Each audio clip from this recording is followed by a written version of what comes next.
World defense analyst Oubai Shahbandar joins us now from Washington, D.C. Oubai, I want to get more on your take with these reports that President Trump authorized cyber attacks against Iranian military targets. Is this sort of the digital world's answer to a Cold War era?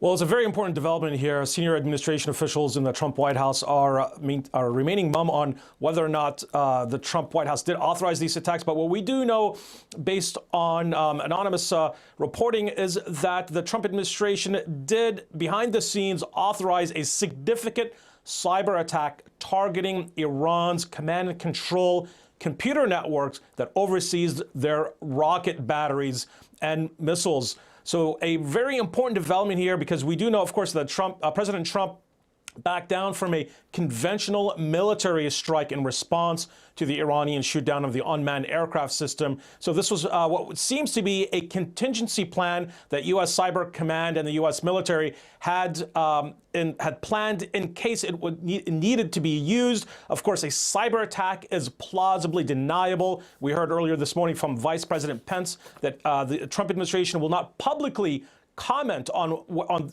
these type of covert operations. Remember, this is a covert operation, not an overt military strike, but it certainly seems that U.S. Cyber Command reportedly has significantly damaged the command and control network systems that oversee Iranian missile attacks. So it seems here a response, a cyber response against Iran militarily that would not lead to a loss of life, but would send a very strong message from Washington to Tehran that Trump administration officials hope would serve as a deterrent against future Iranian military responses against American military assets in the Arabian Gulf and in the Middle East. Okay, now you mentioned this conventional weapons attack. That's another point of sort of speculation. What's been the reaction in Washington so far of the U.S. president's decision not to launch military strikes against Iran?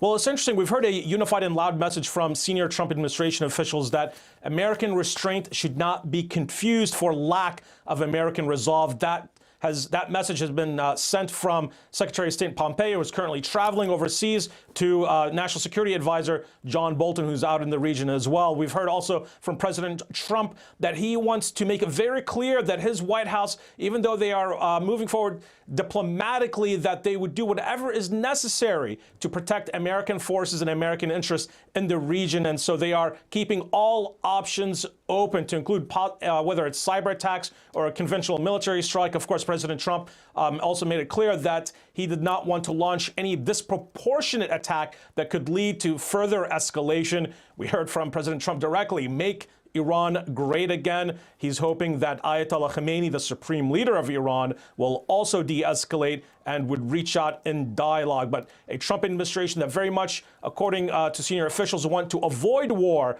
but want to also send Tehran a very loud message that they are prepared to retaliate if need be, if further attacks do take place in the Middle East against American assets. All right, Oubai Shahbandar with the latest from Washington. Thank you.